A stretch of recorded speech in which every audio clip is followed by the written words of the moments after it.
দর্শক, ভিওডি বাংলার পক্ষ থেকে সবাইকে জানাচ্ছি পবিত্র মাহে রমজানের শুভেচ্ছা। সংরক্ষিত নারী আসনে প্রার্থীদের প্রত্যাশা নিয়ে আমাদের নিয়মিত আয়োজন মনোনয়ন প্রত্যাশীদের মতামত। আজকের এই মতামত অনুষ্ঠানে আমাদের সাথে যুক্ত হয়েছেন মোসাম্মদ রেহানা ইয়াসমিন ডলি, সিনিয়র সহ সভাপতি, ঢাকা মহানগর দক্ষিণ মহিলা দল। কেমন আছেন? ভিওডি বাংলায় আপনাকে স্বাগত। আপনাদের স্বাগত জানাই। আছি আলহামদুলিল্লাহ, ভালো আছি। আমার প্রিয় দর্শকদের সবাইকে আসসালামু আলাইকুম। আপনাকে আজকে পেয়ে আমরা আসলেই খুব আনন্দিত, কারণ আপনাকে পরিচয় করিয়ে দেবার কিছু নেই। আমরা জানি যে সবচেয়ে যদি বেশি কারা নির্যাতন ভোগকারী যদি কেউ হয়ে থাকেন সেটা হচ্ছেন আপনি। আপনার কাছে যাওয়ার আগে আমি একটু জানতে চাই যে আপনি এই রাজনীতিতে আসলেন, সংগঠনের সাথে আসলেন, এর প্রেক্ষাপট একটু জানতে চাচ্ছিলাম। প্রথমত বলবো যে আমি প্রথম নারী না যে বেশি দিন কারাবরণ করছে। আমাদের দেশ নেত্রী বেগম খালেদা জিয়া, উনি সবচাইতে বেশি কারা ভোগ করছেন। তারপরে যদি কোনো নারী হয়ে থাকে সেটা আমি নির্যাতন, নিপীড়ন, কারাভোগ যাই বলেন, যেদিক থেকে বলেন, আমি বলবো ঢাকা মহানগর উত্তর দক্ষিণ আমার মতো কেউ হয়নি, এটা বলবো। তো নির্যাতনের ভাষাটা তো আমি প্রথমেই অনেক জায়গায় বলছি, আজকেও বলি না। আমরা তার আগে একটু শুনবো যে আপনার রাজনীতিক যে এখানে আসলেন তার প্রেক্ষাপটটা একটু। আমি আমার বাবার অনুপ্রেরণা। আমার বাবা কোনো কর্মী ছিলেন না, উনি জাস্ট সাপোর্টার ছিলেন, বিএনপিকে ভালোবাসতেন। তো বাবার ওই দেখা দেখি আমরা সবাই আর কি বিএনপিকে একটু ভালোবাসি। তো তারপর তো আমার ভাই, আমার বড় ভাই, আমার ইমিডিয়েটলি বড় ভাই, যে নাকি আওয়ামী লীগের গুলিতে 2003 সালে নিহত হয়েছেন। তো ওই ভাইয়ের অনুপ্রেরণা, ওই ভাইয়ের সাথেই আর কি হাত ধরে আমি রাজনীতিতে আসি। অর্থাৎ বাবার হাত ধরে, ভাইয়ের হাত ধরেই ভালো দলকে ভালোবেসে আসছি। এরপরে আমরা আপনার কাছে বিশেষ করে জানতে যাব যে সংরক্ষিত আসনে সংসদ সদস্য হতে চাওয়ার পিছনে আপনার মূল কারণ কি? মূল কারণ হলো যে আমাদের দেশ নায়ক, আমাদের যে প্রধানমন্ত্রী, আমাদের দলের চেয়ারম্যান জনাব তারেক রহমান বলছে যে উনি প্রথম থেকেই বলে আসছেন, এখনো বলেন যে যারা ত্যাগী তাদের মূল্যায়ন করা হবে। তো ওই দিক থেকে আমি দুইবার কাউন্সিলর নির্বাচন করেছি সংরক্ষিত আসনে। তা আমি নিজেই ভাবলাম যে আমার তো এটা আমি পাইতে পারি, এই জন্যই আমি আগ্রহী হয়েছি যে আমি সংসদের হব। আর আমার এলাকাটা হলো আপনার পুরান ঢাকা, যেখানে মানুষ পুরুষ আর নারী বলে না, অনেকটাই অবহেলিত। তো অবহেলিত এই দিক থেকে চিন্তা করে যে আমি যেহেতু রাজনীতিতে আসছি, তো যেহেতু আসছি তাহলে আমি তো শুধু একটা গণ্ডির মধ্যে থাকলে হবে না।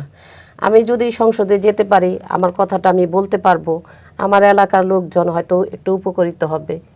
এই জন্যই অনেক কিছু আছে যেগুলা থেকেই মনে করেন আমি চিন্তা ভাবনা করে এরকম আপনি নিজেকে ছড়িয়ে দিতে চাইছি। আপনি কি মনে করেন যে আপনি যদি নির্বাচিত হন, সেই ক্ষেত্রে আপনি নারীদের জন্য কি এমন বিশেষ কিছু করতে চান? আমরা তো শুরু থেকেই সব জায়গায় নারীরা অবহেলিত, তো আমি প্রাধান্য দিব নারীদের বিষয়টা নিয়ে। আর আমাদের পুরান এলাকায় তেমন শিক্ষার হার নাই, কর্মজীবীও তেমন একটা মহিলা খুব একটা কম, রাজনীতিতেও খুব একটা মহিলা নাই। আমি যদি নির্বাচিত হই, আমাকে যদি আমার দলের চেয়ারম্যান যদি এই পদটা আমাকে দেন, তাহলে আমি সর্বপ্রথম এই দিকগুলা দেখব, শিক্ষার হারটা দেখব, যেন মেয়েরা শিক্ষার দিক থেকেই পায়, কর্মস্থলে যেন আসতে পারে, তাদের যে একটা নিরাপত্তা, সেই দিকটাও আমি দেখব, চিন্তা করব যে আমি কতটুকু কি করতে পারি।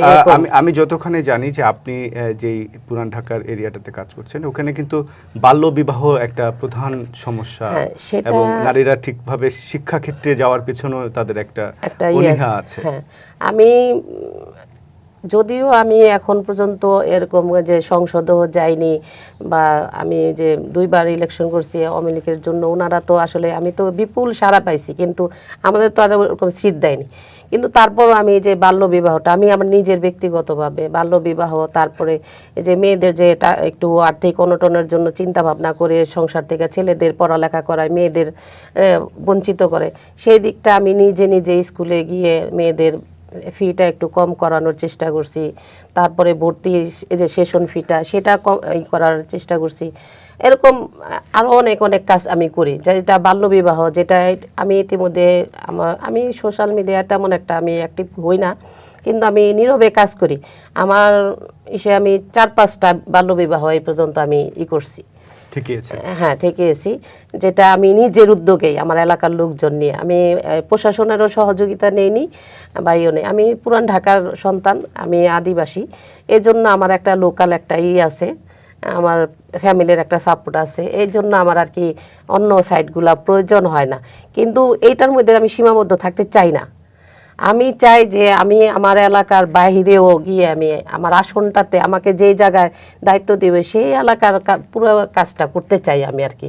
আচ্ছা, খুব ভালো লাগলো যে আপনি নিজের উদ্যোগে একজন সত্যিকার রাজনীতিবিদের যে গুণাগুণ থাকার কথা, যে সে কারো সাহায্য নেবে না, নিজেই সেটা আমি ঠেকিয়ে করেছি, দিলেন। অনেক করেছি। খুব ভালো লাগলো। যেমন ডিভোর্সের অনেকগুলা দেখা যায় যে ডিভোর্স হয়ে যেতে চায় বা অনেকের সংসার নেওয়ার একটা টানাপোড়েনে আমি নিজের উদ্যোগে এই পর্যন্ত আপনি আমার এলাকায় যদি আপনি কাউকে জিজ্ঞেস করেন, হ্যাঁ আমি 50টার উপরে এরকম করেছি যে বিবাহ বিচ্ছেদ হইতে দেয়নি, নিজের উদ্যোগে কোথাও কর্মসংস্থান করে দিয়েছি, করে দিয়ে সংসারটা টিকিয়ে রাখছি। দেখা গেছে যে আমি নিজেও এরকম হয়েছে যে গার্জিয়ান হয়ে আর 7-8টা বিয়ে দিয়েছি, যেটা আমার মনে করেন যে আমার এলাকায় এটা একটা আছে, আমার সুনাম আছে। খুব ভালো লাগলো, আমার সুনাম আছে। তাহলে সেই ক্ষেত্রে আপনার এলাকা যেখানে আছে সেখানে দেখা যাচ্ছে যে বিশেষ করে সব জায়গাতেই দেখছি যে তরুণ সমাজ, বিশেষ করে নারীদের ক্ষেত্রেও যদি বলি, তারা কিন্তু রাজনীতিতে আসার ব্যাপারে একটু অনীহা। তো সেই ব্যাপারে আপনি কিভাবে কাজ করবেন, তরুণদেরকে রাজনীতিতে কিভাবে ফিরিয়ে নিয়ে আসবেন? এই তরুণদের আমি সোজা একটা কথা বলি যে আমাকে দেখো, আমি মহিলা মানুষ, মানে আপনি তাদের, আমি বলি, আমি এইভাবেই বলি যে আমাকে দেখো, আমি মাইর খাইছি, আমি 9বার অ্যারেস্ট হয়েছি, 4বার কারাবরণ করছি, একবার তো আমি জীবন মৃত্যুর ঘর থেকে ফেরত আসছি, আল্লাহ আমাকে ফিরিয়ে দিয়েছে। তারপর তো আমি রাজনীতি থেকে সরে যাইনি। শোনো, রাজপথ কখনো বেইমানি করে না। আর আমাদের যে দলের যে আমাদের চেয়ারম্যান জনাব তারেক রহমান, তারপরে আমাদের এই যে সদ্য আমাদের কিনা কয় দেশমাতা যে সদ্য প্রয়াত হয়েছে, উনিও, ওনার সান্নিধ্যে আমি 4বার গেছি। ওনার খুব কাছে থেকে, আমার কাছে ছবি আছে ওনার খুব কাছে থেকে আমি 4বার গেছি। এবং আমাদের যে এখন প্রধানমন্ত্রী তারেক রহমান, উনি কিন্তু সুদূর 17 বছর দেশের বাইরে ছিল, উনি কিন্তু রাজনীতি ছেড়ে চলে যায়নি।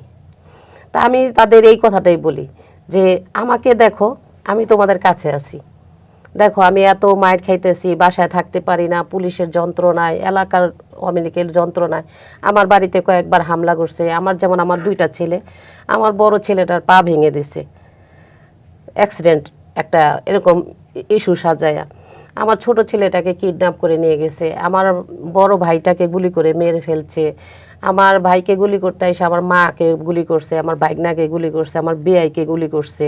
হ্যাঁ, তো এত কিছুর পরে যেহেতু আমি থেমে থাকিনি, তোমরাও থেমে থেকো না, তোমরা তো তরুণ, তোমাদের কিনা কয় এখন উঠতি বয়স, তোমরা দেশকে আগায় নিয়ে যাবা। আমি এরকমভাবে আমাকে দিয়ে আমি উপমা দেই, আমাদের দেশ নায়ক তারেক রহমানকে দিয়ে উপমা দেই, আমাদের প্রয়াত দেশমাতা ওনাকে দিয়ে আমি উপমা দিই। তারপর যেমন আমাদের সাদেক হোসেন খোকা ভাইয়া ছিল, ওনার হাত, আমার ভাই মারা যাওয়ার পর তো আমি ওনার হাত ধরে আবার রাজনীতিতে আসছি, একদম পুরো সক্রিয় হয়ে গেছি। তো আমি বলছি যে দেখো খোকা ভাইয়ের ছবি দেখো, খোকা ভাই কীভাবে রক্তাক্ত হয়েছে, তারপরেও উনি কিন্তু রাজনীতি ছাড়ে নাই। এখন তোমরা এইভাবে ভয় পাইলে হবে না, তো তোমরাই আগামী দিনের ভবিষ্যৎ। আমাদের তো মনে করো আমাদের 50-এর উপরে বয়স হয়ে গেছে, আমরা এখন মনে করো করবো, কিন্তু তোমরা আসো, আমাকে দেখো, আমাদের দেশমাতাকে দেখো, আমাদের জনাব তারেক রহমানকে দেখো, এরকম হাজারো উপমান আছে, আমাদের সাদেক হোসেন খোকা ভাই আছে, এদের দেখো খুব কাছে থেকে যেগুলা দেখা যায়, এদের দেখো, দেখে তোমরা আসো, রাজনীতিতে আসো। অর্থাৎ আপনার মেসেজটা হচ্ছে যে দলের যে আদর্শ, সেই আদর্শটাকে ধারণ করো, সিনিয়র নেতৃবৃন্দ যারা আছে তাদেরকে দেখো, দেখে আসো। খুব রাজপথ কখনো বেইমানি করে না। আমি আজকে ঢাকা মহানগর দক্ষিণের সিনিয়র সহসভাপতি মহিলা দলের, আমি যদি রাজপথ বেইমানি করলে তো আমি এই জায়গায় আসতে পারতাম না। চমৎকার, খুব ভালো লাগলো যে রাজপথ কখনো বেইমানি করে না। আমরা যদিও এগুলো খুব আবেগতাড়িত কথা, আপনার কি এই মুহূর্তে এমন কোনো কথা মনে পড়ছে যে সেই 17 বছর কোনো একটা নির্দিষ্ট দিন, যে দিনটার কথা এখনো মনে পড়লে আপনি কিছুটা আবেগতাড়িত হয়ে যান, কষ্টে জর্জরিত হয়ে যান, আতঙ্ক হয়ে যান? আপনি নির্দিষ্ট কথা বলতেছেন, নির্দিষ্ট একটা দিন না, আমার কয়েকটা দিনের কথা মনে আছে, তার মধ্যে আমি 2টা দিনের কথা বলি। মনে করেন যে সব ভাইরা বোনদের লাশ কাঁদে নেয়, কিন্তু আমি পৃথিবীতে মনে হয় একমাত্র নারী যে ভাইয়ের লাশ কাঁদে নিছি। এই এই কথাটা যখন আমার মাথায়, আমি ভুলতে পারি না, তারপরেও বিভিন্ন কাজে ভুলে টুলে যাই। অনেক সময় আছে না, একাকিত্ব যখন থাকে তখন আমার এই কথাগুলা মনে হয়। তখন আমি রাতে, এক রাত না, যে পর্যন্ত এটা মাথায় থাকে ওই পর্যন্ত আমার ঘুম কি জিনিস আমি বলতে পারি না, খাবারও ঠিক মতো খেতে পারি না। ওটা আমাকে খুব কষ্ট দেয় যে আমি কি সেই হতভাগা নারী যে নাকি ভাইয়ের লাশ কাঁধে নিতে হইল। এই একটা। আরেকটা হলো যে ডিবিতে যখন আমাকে টর্চার করে তখন আমার ভিতরে 2টা জিনিস কাজ করছে। জানলাম আমার ছোট ছোট 2টা বাচ্চা, আমার বাচ্চা 2টাকে তুমি এতিম করো না, আমার বাচ্চা 2টাকে এতিম করো না। যদি আমার মৃত্যু তুমি এইভাবে লিখে রাখো তাহলে অন্তত পক্ষে মরার আগে যেন একবার আমার বাচ্চা 2টার মুখটা দেখে তারপর আমি মরতে পারি। আমরা অত্যন্ত দুঃখিত যে আপনাকে একটু আবেগতাড়িত করলাম, তো কিন্তু আল্লাহ মনে হয় আমার ডাকটা শুনছেন, আল্লাহ আমাকে হায়াত দিয়েছেন, আমি বেঁচে আছি। তো ওনাদের যে ভাষা, ওনাদের মার তো 2012 মে মাসের 1 তারিখের প্রতিটা জাতীয় পত্রিকায় আপনারা লক্ষ্য করলে দেখবেন যে আমাকে কিভাবে মারছে। সেটা তো শরীরের, কিন্তু ওনাদের যে ভাষা, ওনাদের যে আচরণ যে কি ছিল, আমি মায়েরটা এখন আমার শরীরে বহন করি, কিন্তু ওনাদের ভাষা, ওনাদের যে গালিগালাজ, ওনাদের যে আচরণ, সেটা এখনো আমার মনে পড়লে, যে এখন আমার মনে পড়ছে, আমি আজকে রাত্রে ঘুমাইতে পারবো কিনা আমি জানি না। আমি অত্যন্ত দুঃখিত যে আপনাকে আবার সেই অতীতে ফিরিয়ে নিয়ে গেলাম। কিন্তু এটাও মনে রাখতে হবে যে মৃত্যু কিন্তু মানুষকে আরো শক্তিতে পরিণত করে, শোক কিন্তু শক্তিকে পরিণত হ্যাঁ, হয়। ওই যে ওই সময় থেকেই বলছি যে এতই যখন মার খেয়েছে, এতই যখন গালিগালাজ, এত যখন হয়েছে, ওনারা কেন গালিগালাজ করলো? ওনারা তো এটা ব্যক্তিগত কোনো কিছু না, করতে পারে না, করতে পারে না। তো ওনারা কেন করলো? ওনারা মনে হয় একটা পার্সোনালি নিয়ে নিল, একটা ফোন আসলো কোথার থেকে, তারপর বললো যে না, উনি তো জীবিত যাবেই না। এত বিশ্রী ভাষা 4 জনের, এত বিশ্রী, এত বিশ্রী, যেটা আমার এখনো মনে হয় কানে বাজে। যে যে শরীরের আঘাতটা আমি সহ্য করতে পারতেছি, কিন্তু ওনাদের কথার আঘাতটা এখনো আমি সহ্য করতে পারি না। এই 2টা দিন, এই 2টা ঘটনা আমাকে খুব কষ্ট দেয়, খুব কষ্ট দেয়। যেমন এই যে এখন এই যে যিনি আর কি যে কমিশনার ছিল মনিরুল, তারপরে এসি, তো এখন উনি এসি ছিল, আপনার তৌহিদ, হাবিবুর রহমান, তারপরে যে শহীদুল, পরে যে আইজিপি হলো, ওনারা এই 4 জনের ভাষা, উফ। যাই হোক, আমরা একটু আশার কথায় আসতে চাই। সবকিছু তো গেল, নির্যাতন গেল, অনেক কষ্ট গেল, সংগ্রাম গেল, কিন্তু আশার কথা হচ্ছে যে 17 বছর পর তারেক রহমান দেশে আসলেন এবং জনগণের ভোটে প্রধানমন্ত্রী নির্বাচিত হলেন। এই জায়গাটা আপনি কিভাবে দেখেন? এই জায়গাটা আমি এইভাবেই দেখি, কষ্ট করলে ফল পাওয়া যায়। কষ্টের ফল আল্লাহ দিয়েছেন, আল্লাহর কাছে, আল্লাহর দরবারে শত কোটি শুকরিয়া। উনি তো অন্যায্য কিছু চায়নি, উনি তো এই দেশেরই সন্তান। ওনার উপরে অন্যায় করা হয়েছে, অবিচার করা হয়েছে, এই জন্য উনি 17 বছর এটা এই করছে। আর এটা তো কোনো রাষ্ট্র পরিচালনা কি হয়েছে? আপনার মনে হয় যে এটা কোনো রাষ্ট্র পরিচালনা হয়েছে? এটা তো একটা স্বৈরাচারী একটা ভাব নিয়ে আমাদের 17 বছরই করছে। তো সেই স্বৈরাচারী ভাবটা যদি চলে যায় তাহলে তো মানুষের মনের ভিতরে একটা আনন্দ আসবেই, একটা উৎফুল্ল আসবেই। আমাদের মনে হয়েছে যে 12ই ফেব্রুয়ারি মনে হয় যে আমরা ঈদ উদযাপন করতেছি, এরকম মনে হয়েছে আমাদের। আর আমাদের দেশ নায়ক যেদিন বাংলাদেশে আসছে, আপনারা দেখছেন, সবাই দেখছে যে এত কোনো নেতার জন্য এত ভালোবাসা, এত শ্রদ্ধা, এত মায়া মমতা মনে হয় কোনো নেতা মনে হয় পায়নি। আর কোনো কর্মীও মনে হয় কোনো নেতাকে এত ভালোবাসেনি, আর কোনো নেতাও মনে হয় কর্মীদের এত ভালোবাসেনি। উনিও কিন্তু দীর্ঘ এত সময় জার্নি করে এসেও কিন্তু ওনার গাড়িটা কিন্তু পারতো উনি স্পিডে চলে যেতে, উনি কিন্তু সেটা করে নাই। উনি কর্মীদের ভালোবাসা নিয়েছেন, কর্মীদের ভালোবাসা দিয়েছেন। তা আমাদের তো মনে করেন সেটা ঈদ আর ঈদ। আমরা আমরা আমরা আশা করছি আরও একটা ঈদ হবে, সেটা হচ্ছে আপনি যদি মনোনয়ন পান সেটা আবারও আরেকটা ঈদ আসুক। সেক্ষেত্রে আমি বলবো যদি আপনি মনোনয়ন পেয়ে যান, নির্বাচিত হন, তো সেই ক্ষেত্রে আপনার এলাকায় কিন্তু নানান পক্ষ বিপক্ষের মতামত তৈরি হবে। তো সেই বিপক্ষে যে মতামতগুলো আসবে, বিরোধী মতামত, সেগুলোকে আপনি কিভাবে দেখবেন? একসাথে চলতে গেলে মতের বিরুদ্ধ হবেই, তবে আমি চেষ্টা করব যে সেগুলা পিছনে রেখে যেটা জনকল্যাণকর সেটা করার জন্য আমি চেষ্টা করব। ভালো কিছু করতে গেলে আপনার বাধা আসবেই। কথা আসবে। আর এই 17 বছর না, আমি 1997 সাল থেকে রাজনীতি করি, তখন থেকে তো এরকম আসছে। এগুলা উপেক্ষা করেই আমরা এগিয়ে যাচ্ছি। আমি এভাবেই এগিয়ে যেতে চাই। আমরা অনুষ্ঠানের শেষ দিকে এসেছি, তার আগে আমি একটু বলতে চাই যে আপনি দর্শকদের উদ্দেশ্যে কিছু বলতে চান কিনা?